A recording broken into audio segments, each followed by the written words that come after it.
Okay, so this is day 2 of our pasuk about the Pesi. Mishlei 14:15. Pesi yamin l'chol davar, the Arum yavin l'ashro. A naive simpleton will believe anything, but a cunning man will understand its step or his step. Okay, Sadigon, just to review our translations here, Sadigon said, la'ashro is just like an idiom that means we'll have a full understanding, so you don't even have to worry about step. Art Scroll says a fool believes anything, but a clever person understands it correctly. Okay, that's like Sadigon. Reverse says an inexperienced man believes every word, but a clever man observes his own step. So he's saying that the ashuro is the person, the arum, not the davar. And then Alter says a dupe will believe everything, but the shrewd man understands where he steps. Okay. Questions were, what is the subject of the pasuk? What is the definition of Pesi in this context? Is this a deficiency in his IQ, or is it some sort of moral, character, ethical, psychological deficiency, or something in between? Can you be a smart Pesi? All right, 3, why does the Pesi believe everything? What, in an active sense, compels him to believe everything? And what, in a passive sense, allows him to believe everything? 4, what kind of davar is this referring to? Does this encompass all kinds of statements or things, or only specific types? And if the latter, why use the most generic phrase possible? Spoiler alert, that's going to be critical for the David we read at the end of the day, right? Yesterday, because I was under the impression this meant everything, but David had something else to say. Okay, 5, really? He'll believe kol davar? And if kol doesn't actually mean everything, what does it include? 6, how do we read the lamed prefix in the first half? Pesi yamin lichol davar instead of pesi yamin kol davar. 7, what does the Pesi think he's doing? Does he think he's being yavin lashiro? Or in his mind, is that not necessary and he's doing something else? Would he consider his own characteristic to be a virtue, a vice, or is he not even aware of it?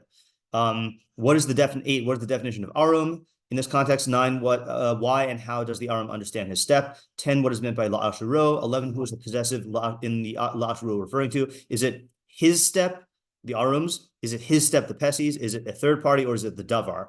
12, what is the chidush here? Is this pasuk the definition of Pesi, in which case it is a chidush? But if so, what is it doing in the middle of the book? Alternatively, is this telling us some new insight into the Pesi? And if so, what is it? How is this not just repeating the definition of Pesi? 13, what are the benefits and consequences for each half? Wow, so many questions. 14, how are these two halves opposites? What do we say about the emuna of the Arum and the bina of the Pesi? In other words, first half talks about the emuna of the Pesi, but not his bina, and then the second half talks about the bina of the Arum, but not his emuna. 15, who is the audience and what is the practical application? If this is for a Pesi or an Arum, what purpose does the other half serve for the other person? And then 16, is the Mishlei usage of Pesi always to be understood in a negative manner, and the Arum in a positive manner? Okay, and for example, in Breshis, the Nachash is Arum, and that's negative. In Tehillim, we say Shomer Pesayim Hashem, which is not entirely negative. I mean, the fact that God protects them must mean that they have some redeemable feature, protectable feature. Does Mishlei's usage accord with this? Okay, a lot of questions there. All right, so quick review of our ideas yesterday. We had Isaac's approach, which is how the Pesi and Arum relate to other people. So the Arum, we've defined this, and I didn't say this yesterday, but our working definition of Arum, I don't know if Isaac was actively drawing upon this, but my working definition of Arum is someone who recognizes who has an understanding of human emotions. Okay, so that's why, according to my opinion, Arum can be positive or negative. The Nachash uses understanding of the human psyche to manipulate people, to manipulate Adam and Chava. And the Mishlei Arum may not have developed his mind, but he understands emotions enough to be aware of how his own emotions can distort his thinking, or how other people can manipulate emotions to distort thinking. Okay, so because the Arum has that knowledge, then he recognizes that people aren't always saying what they mean, or their behavior is not always to be taken on the surface. You have to look beneath the surface and see what their actual motives are, and not let them manipulate you. Whereas the Pesi just falls right into that trap of looking at things superficially. David was saying that the Pesi basically is not capable of looking outside of his own framework, and he therefore will not question it, and he'll impose it without realizing it, and he'll just assume that everyone operates the way he does and holds the ideas he holds and thinks the way he thinks, and won't look beyond that. So he will, I don't know if everything, but he will be poised to believe everything because he believes his own ideas, So since he's interpreting everything else through his own lens, he'll automatically be uncritical with it and accept it. Whereas the Arum realizes that people think differently and his own mind is not complete, and he'll look to other people's frameworks. And then we had a bit of a discussion about is the Pesi Davka optimistic, or is he just have a severe confirmation bias type thing where he's just assuming everything goes the way he thinks it is. Okay, but we didn't fully explore that. Okay, so before we tackle the Metzudas David, I want to just read the meforshim who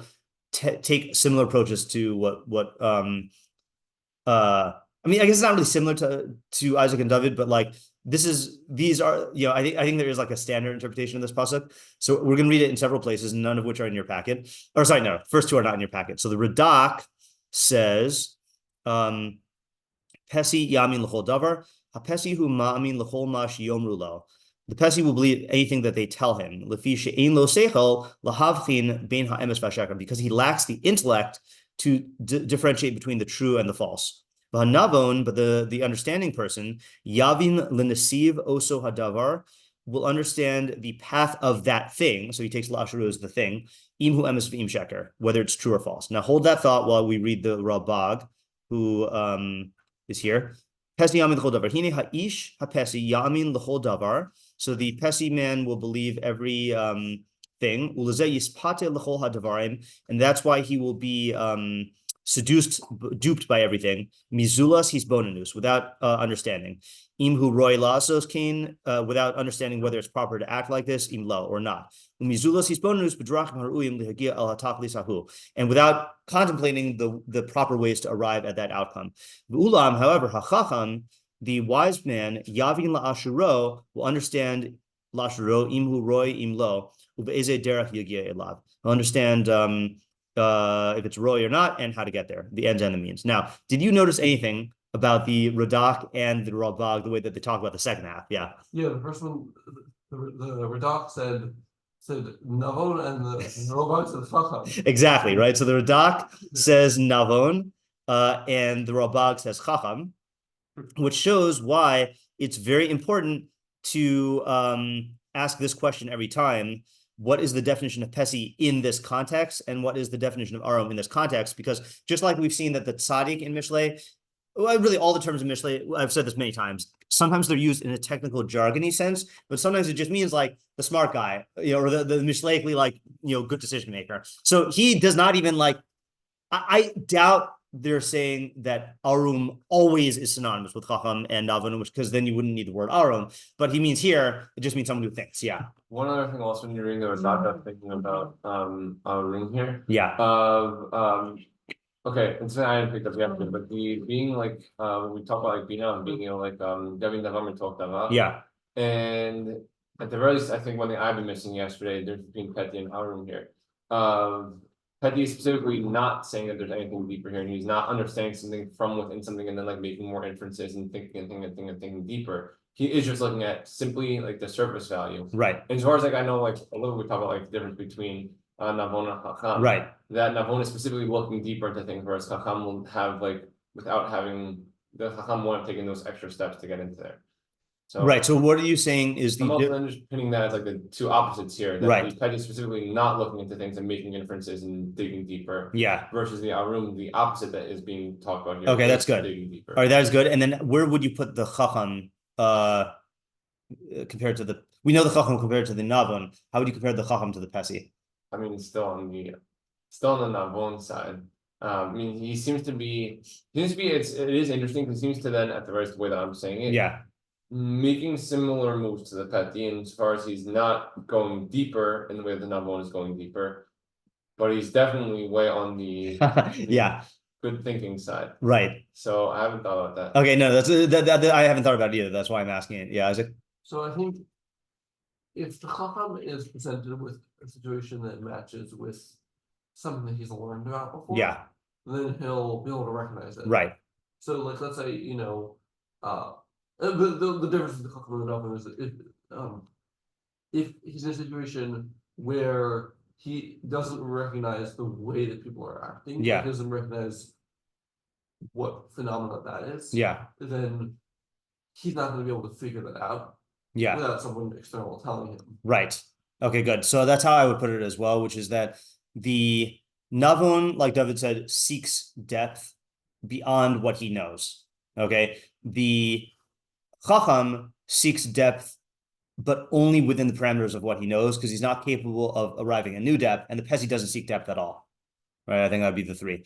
Okay. Next, I also wanted to, I like the fact that the Rambam puts this in terms of ends and means, especially like he says, imhu ro'oi lasos kain im lo, and meaning, is this action proper to do or not? And then umizulas hisbonenus bedrachim haru'uyim lehagia ela tachlis hahu, and without looking at the proper ways to get there. And then the Chacham thinks about whether it is proper, improper to do, and how to get there. So I think you could be someone who is a Pesi in ends, but not in means. Okay. I think that's like the majority of people. That's one of my favorite Einstein quotes. Let's see. Einstein confusion of, I'm sorry.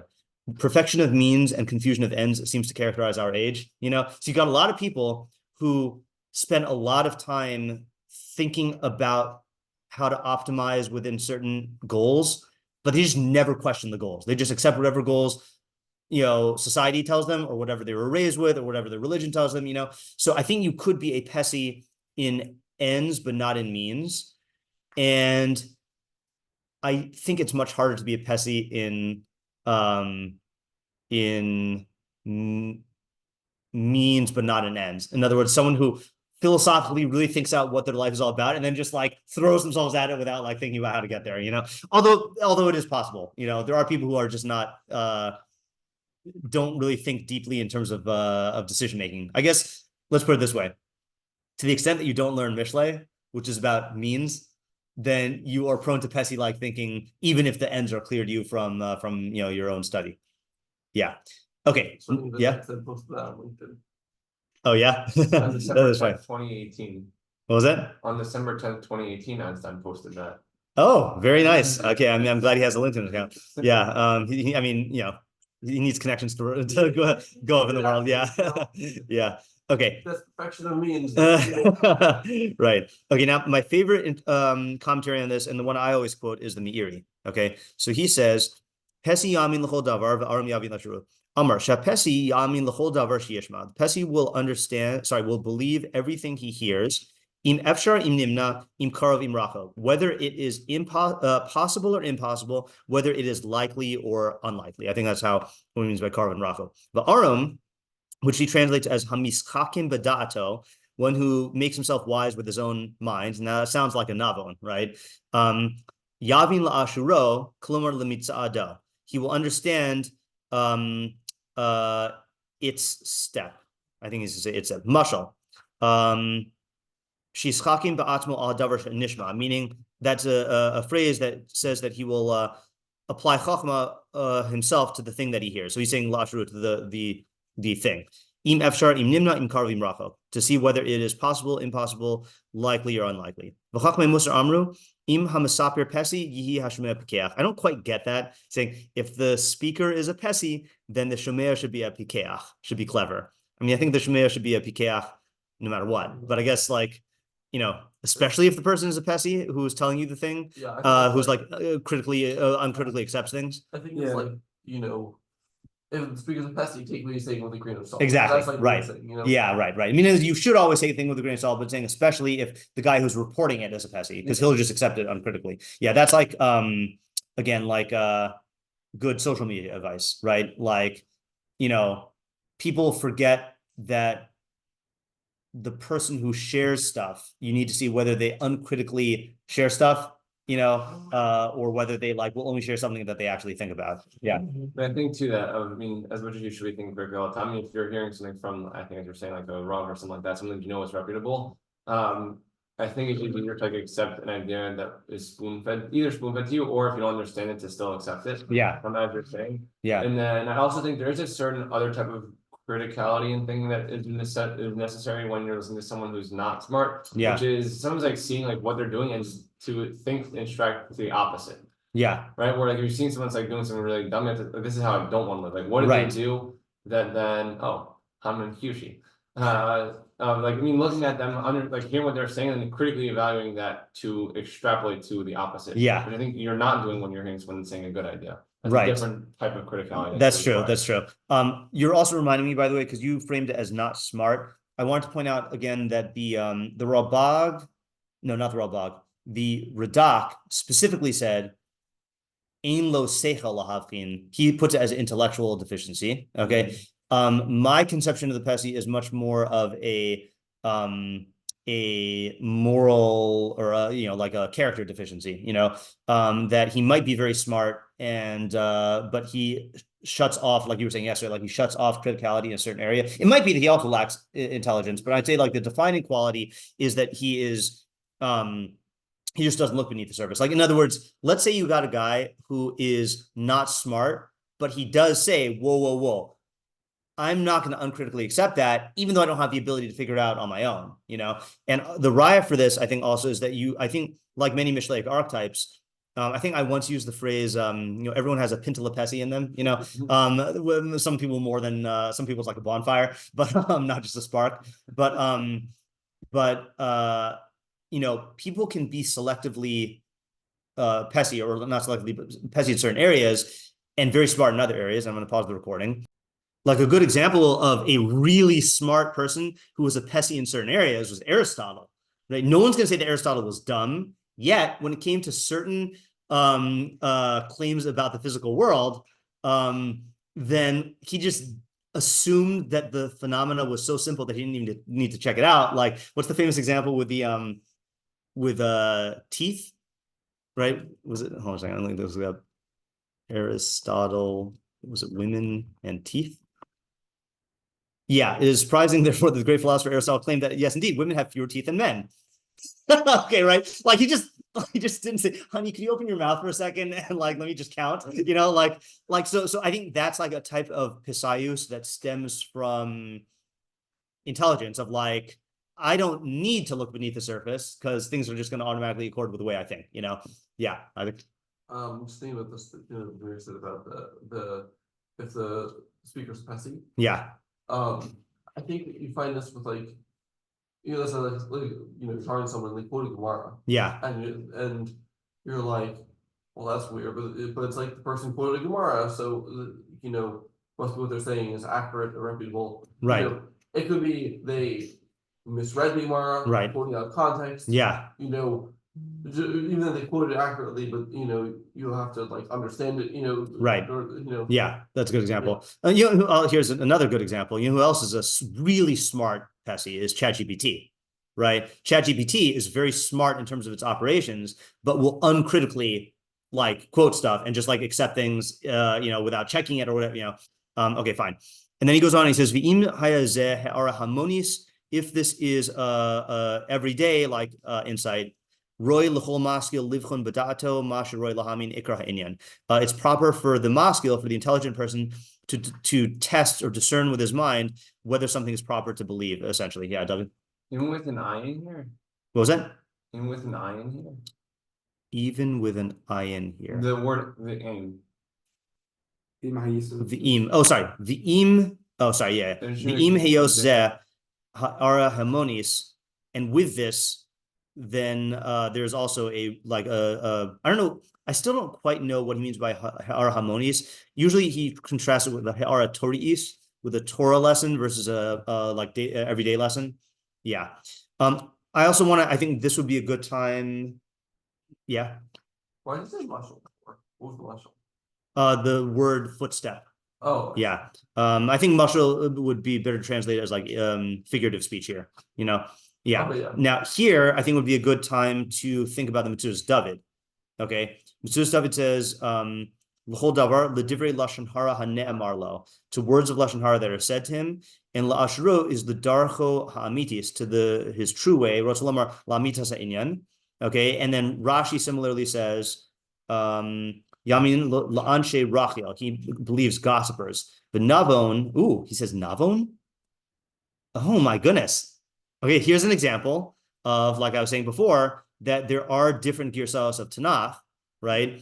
Okay, I don't know if this is girsa of Tanakh, but he's saying the Ksav Yad of Rashi says Navon, which might be where the Radak got it from. Okay. Uksav Yad Rishon Tukan Bein Hashuros Arum. Okay, fine. So yeah, but Navon is Yavin Ashuro, Klomer Lipsayuso, Klomer Yitzape Milariv V'yamtin Ad Yivada Lo El Hanachon. He will hold off on quarreling until he knows the thing properly. Okay, now the big question mark in my mind is where do they get that this is talking about Lashon Hara or Bechilus? But what they said is a good application of what the Meiri says generally, what he quotes about Imam Asapr Pesi Hashem Pikeach, right? Is that the Pesi and the Pesi is going to fall right into believing the words of people who speak Lashon Hara and Rechilus, So I just don't know where they get it from, and they don't seem to get it from the surrounding psukim. I mean, the pasuk we did before was Midrachav Yisba Sug Lev Umi Alav Ish Tov, and the pasuk after this is Chacham Yare V'Sar Meira Uksil Misabra Boteach. None of them talk about Lashon Hara or Rechilus. Yeah. Or it could be like the extreme in that, like, of things that people tell you that are not true, or could be true, could not be true. Right. The things that are most important to discern is things about other people. Right. That could definitely be. I just think that I still think it's weird that Tanakh is literally using the most all-encompassing phrase that it is capable of, l'chol davar, and so the natural way to read the pasuk is to say that this does mean kol davar. And so the question is like, why? In other words, you're giving a reason why, like, the pasuk might choose to talk about an extreme. I'm wondering why the mefaresh would choose to interpret a generically stated pasuk about a specific thing. Yeah. This might work for the flip, but I would think that this extreme is kind of like the paradigm case of an example where the speaker is drawn to be saying something that is not critically thought out, and then the listener is also most drawn to accept something without critically examining it. And just from all the different ideas of like draw of Lashon Hara. So with that being the case, then everything must be treated as this one particular extreme that we know this is really important as extreme to do this. Yeah. And then you can extrapolate from there to all different regular cases that don't seem as extreme. Okay, I hear what you're saying. You also triggered a thought in my mind based on Isaac's question of if La'ashuro is talking about the step of a third party, then the pasuk is presupposing that they're both related to a third party, and in which case another person's speech is like the primary topic. Still is a difficult read in my opinion. Okay, now let's finish reading the Meiri. This is a good one to have in your back pocket about religion. Inyan ha-nistar, regarding nistar, emunos im b'chachmos, whether this is talking about in emuna, meaning beliefs, or chachmos, which is sciences. The emunos, so in the area of emunos, sheyizhar mehamin hanimnaos b'chuko yisbarach. I quoted this in my Judaism Demystified episode about can God do the impossible. So it is warning you to against believing things that are impossible for God to do. V'lo yasim b'geder ha'efshar ma shehanimna teva kayam, shehimano teva kayam. Don't put into the realm of the possible what is impossible by nature. Okay. The Arum yizbonin eze min hanimna roi lahamin. The Arum will contemplate, will understand which of the impossible things it is proper to believe, even if its possibility is not very likely, like miracles involving the changes in nature and the fundamental principles drawn after them, that nature does not absolutely make them impossible, and there's no proof against believing them. There's no clear-cut proof against believing them. And that's a difficult phrase here. I think he means that like the ramifications of denying them are great. Okay, meaning that these fundamentals of Torah are like bulwarks against that prop up like or protect fundamental principles. Okay, that's a phrase from Koheles. I don't know what he's getting at here. He says that if we discern if you like look into them, you'll see that the Bal Emunah has greater nachas. I have no idea what he means. Okay, and the eze roy laharchi mikovako, and then which impossible things you should utterly distance yourself from. Ki hishapech haroshim beinyan shuv etzem mikra. Oh, mikra etzem. This is a funny example. Like, for example, saying that an essence can become an accident or an accident can become an essence. That's absurd. Okay. That's not such a relatable example. O shehakel yizgashim o yishtane o yivra kamosa. Okay, here are the examples I use for my shiur. Or that God can become physical, or can change, or can create something like him. V'hadomim lakel, sorry, le'ilu hanimnaos b'muchlak teva kayim, or believing other things that are absolutely impossible. Okay, so just to summarize here, there are things that are absolutely impossible even for God to do, like becoming physical, or duplicating himself, or changing, and then there are things that by nature are impossible to do. So the examples I gave in my shiur were like making a square circle or something like that. God can't do that.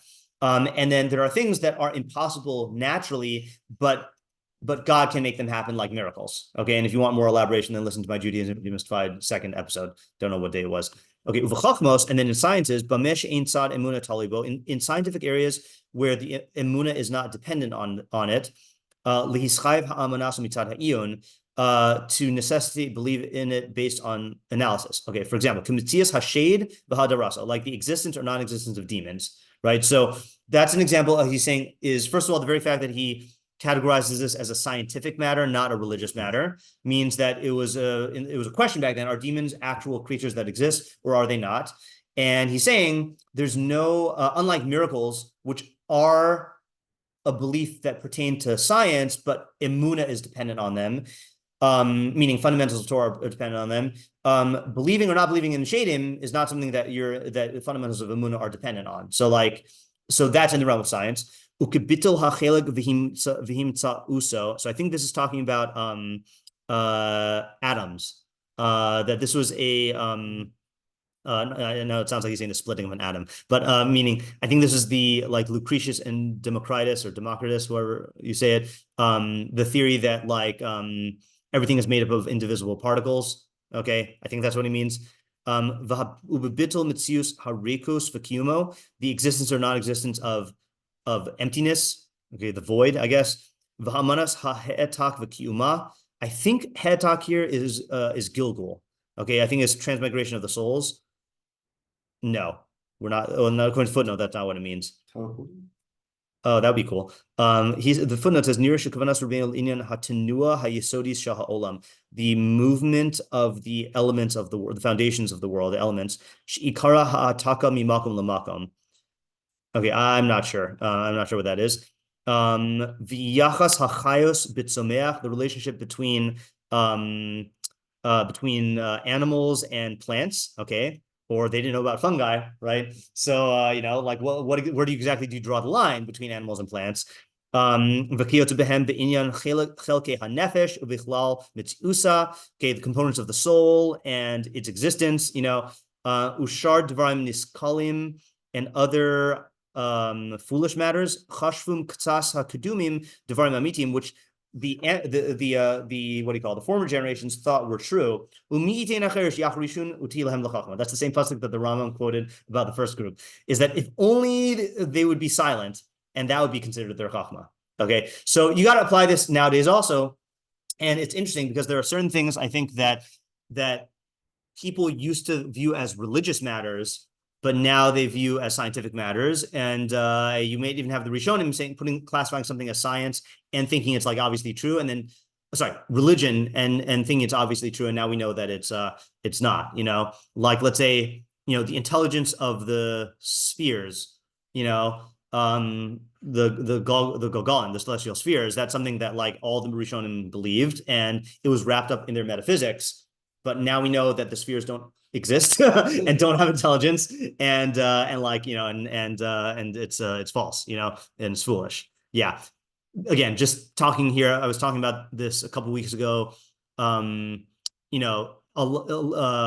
Faders, a lot of talk about AI is getting into what is human intelligence, and I think that it's quite possible that a lot of what we think of as being a function of the Tselem Elokim, which we hold is beyond the physical, we might discover through the ability of AI to replicate it that it's not a function of the Tzelem Elokim, it's a function of material universe, and the view of what we hold is the operation of the soul might get narrower, or we might even discover something fundamentally like we might end up discovering that the Tzelem Elokim is physical, and then we might have to rethink what our metaphysics are about what part of you goes on after death, or what that means, So like this is a shifting area. It's very difficult. But the point is that the Pesi just uncritically accepts these things, whereas the Navon is going to try to understand it at every step, or the Arum, if you want to call him that. Okay. So I think that's shot in the pasuk. Okay. Any questions on this? I think it's pretty straightforward. Okay. Rabbeinu Yona is next. Rabbeinu Yona says, go back a page. Pesi yamin l'chol davar. Hine kara ish tov. It calls a good person. Is it l'chol davar? Is that the next part? L'chol davar sheyesh bo etza, on anything that has etza. Now, I don't know if that means any practical thing. Sheyishma la'etza v'choshesh l'divrei habrios. He listens to advice and worries about what people say. Did we have? He's continuing for the previous pasuk. Yes, the previous tov is midrach of mi'is pasuk levu me'alav ish tov, which Rabbeinu Yona learned was about stubbornness, right? And not listening to let's just review what the other one was. Ish tov. Yeah, so stubbornness was the sug lev, and ish tov is the people who listen to others. Rambam Yona is the one who says that if you are an ish tov and you listen to what everyone says, the sug lev will hate you. Right? We talked about why that is, and you should avoid his hatred. Okay, so then he says, going on with that, he says the ish tov is someone who listens to etza to be cautious about it. Hodianu, and our pasuk is teaching us that he should conduct himself in his minhag of listening to advice, and distance himself from stubborn people, and recognize those who are upright, and he should listen to their advice and be aided by their intellects. V'ata, so that was the previous pasuk. V'ata, and now Bala Hodia, this comes to teach us ki midas hashmiya la'etza gam hi tazik l'pesayim. Is also the midah of listening to advice is also something that can harm fools. Okay, in other words, we're saying listening to advice is beneficial for an ish tov, but it's detrimental to Pesayim, or can be. They believe everything. They will not differentiate between a suglev and a yachar. And remember, we said that the suglev is closed-minded. He only listens to himself. So hearing advice from him is going to be bad advice, unless he gets lucky. The Pesi will not differentiate between foolish advice and good advice. And will not, he will not, it will not be like what was mentioned about the ish tov, that he distanced himself from the suglev. The Arum yavin lashiro. Arum who bal seichel umechkar. So an Arum is someone who is clever, right? He's a intelligent person, and he analyzes things. Lot yita'uhu sugi lev. He will not be led astray by sugi lev. Yishma el divrei hayoatim hamadabrim. He will listen to the words of advisors. V'kasher yagil l'maaseh. When it comes to action, yishkol hadvarim v'yivchar haderech hayeshar l'lechasba. He will choose the proper path to follow. So this is a good example of why you would interpret kol davar as not kol davar, because he's connecting this to the previous pasuk. And the previous pasuk he learns was about listening to advice, so this is also about listening to advice. And he'll believe everything that is told to him, and as opposed to the Arum will analyze everything that is told him. Yeah, Isaac. So it's like kind of like a branching paths thing. Is a person unwilling to listen to others, or is he willing to listen to others?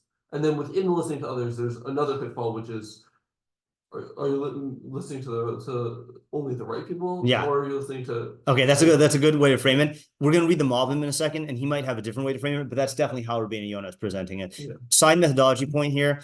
David Fader asked me on Sunday. He said he wants to learn Tehillim. And he said, is it necessary to go through them in order, or can you learn them one at a time, like each in isolation? So I said that I've mostly been learning them one at a time, but but the times when I've learned them in order, let's say like Hallel or Pasuk de Zimra, then you do see a benefit in the progression. And then I mentioned that one of the differences of my learning of Mishlei in these past 3.5 years versus my learning of Mishlei before that is before that, I would not learn the Pasukim in order, okay? And by learning them in order, so you certainly can learn most Pasukim in isolation, but by learning them in order, then I have gotten a different understanding of Pasukim that I've learned for a long time.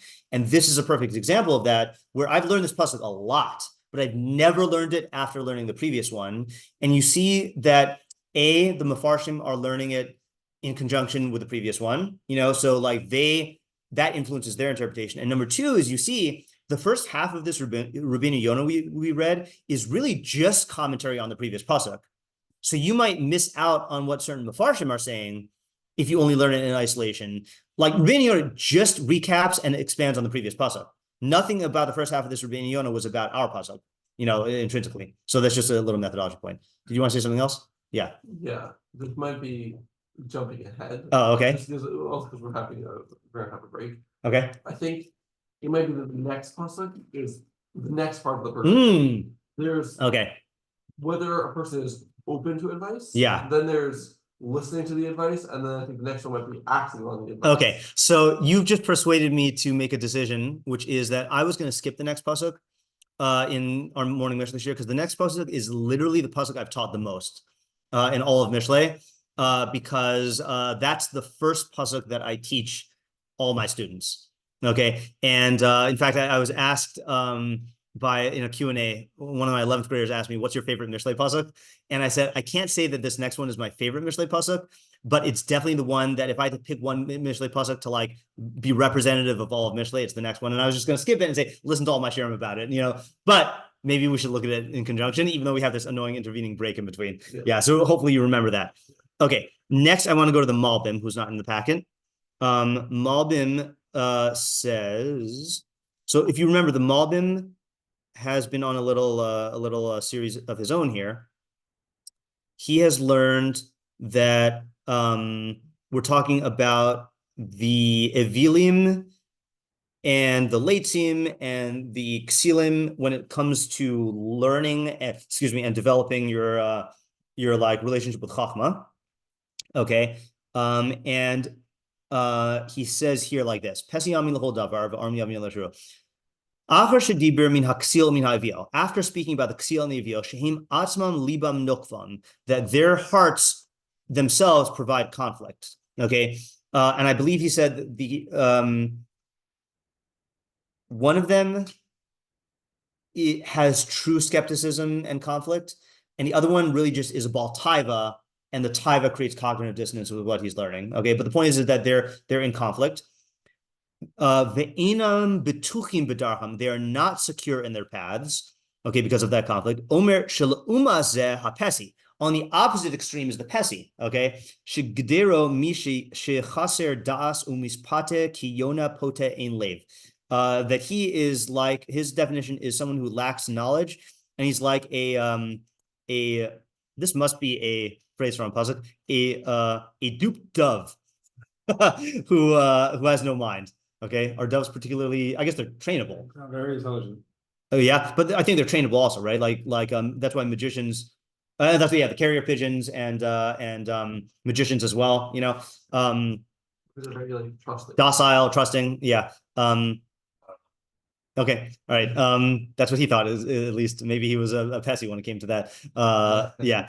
Who ma'amin l'chol davar, he believes everything. Bein l'divrei haksil, bein l'divrei ha'avil, mibli yavchin klal. He believes the words of the ksil and the avil without differentiating at all. Ve'in libam nokfo klal, and his heart is not in conflict at all. Okay, interesting opposition here, right? So you've got people who are in conflict and are Mishlei bad guys, and people who are not in conflict are Mishlei, not bad guys, but like deficiency. Like meaning. It's not just a matter of whether you're in conflict. There's certain kinds of conflict. Arum shu hefech Pesi, but the Arum who's the opposite of the Pesi, v'ish believable orma livlon kol davar, and he has in his mind the cunning, the cleverness to test everything. Hu lo yifuta, he will not be seduced or tricked. Rak yavin ma shemoil la'ashurov hatzlachaso haruchanis yaseh. he will understand what is beneficial for his steps and his success, his spiritual success, and he'll do that. Yeah, so I just thought that was an interesting juxtaposition.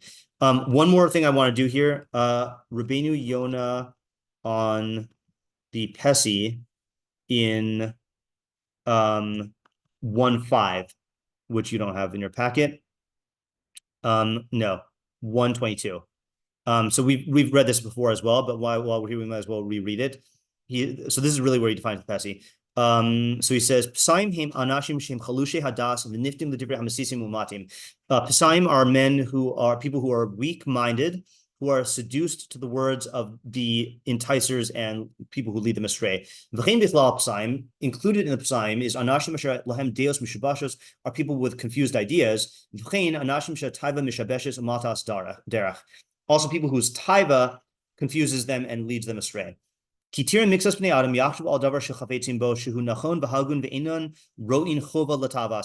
find people who think about something that they desire, that it is good and proper, and they don't see any liability for their taiva, for their desire. All of this is due to the weakness of their intelligence and the weakness of their faculties of understanding. Therefore, their taiva draws them in and blinds their eyes. So he seems to be learning that so far that Psaim, it is an intellectual deficiency that makes them prone to being led astray by their emotions. Okay. V'gam elah hanashim, also these people, if they were not to be ruled by their taivas and not assent to be drawn after it, then their minds would not get messed up. In other words, even though they're prone to being drawn in by their taivas and having their minds messed up, if they resisted the pull of the taiva, then their minds would not necessarily get messed up. V'alkein amruzal, that's why Chazal say, Kol hamispata b'yitzro nova b'gehenom. Anyone who is seduced by his own inclination falls into Gehenom. Shnemar, ve'elecha tishuka so ve'ata timshal bo. As it says, sorry, I'm laughing because I don't think he means literal Gehenom here. He means hell the way we use it, and I'm laughing because I'm hearing, even though I don't listen to it that much, I'm hearing the Jordan Peterson voice. That's hell, like meaning that if you give into your emotions, then that's like you're just creating a bad life for yourselves. Okay, so it says about the Yetzer Hara, its desire is towards you, but you may rule it. Ki yitzer lev ha'adam ra, the inclination of a person's heart is harmful or evil.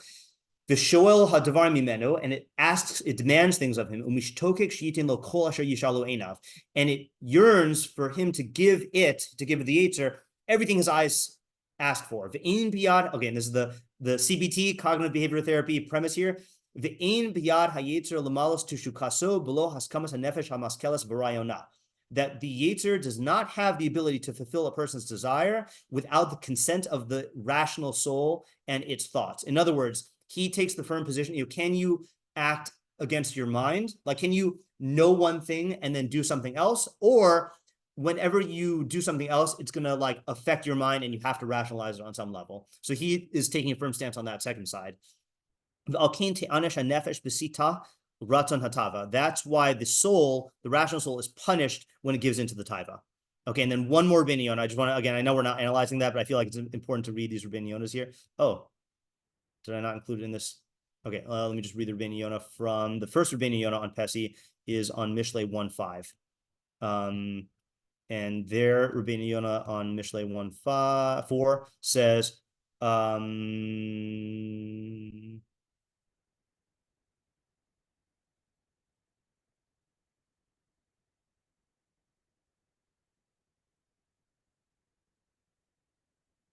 maybe he doesn't talk about it there. Okay, maybe not. Maybe that's why I didn't include it. Yeah, I think that's why I didn't. Oh, Pesi hu mishalo lamad chachma kmo psayus ubal yedama. Pesi amin l'chol davar. Yeah. So all he says there is that Pesi has not learned chachma. So he does seem to be learning that it is essentially an intellectual deficiency, but it makes you more prone to the natural blindness of your emotions because you naturally are gonna. Your emotions are going to mislead your mind. And if there's no intellectual, if your intellect doesn't put up a fight, then you're just going to be seduced by whatever comes your way.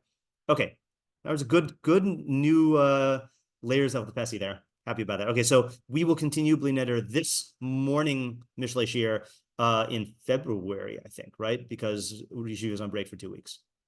Okay, is it? I don't know. Oh, is it January 31st?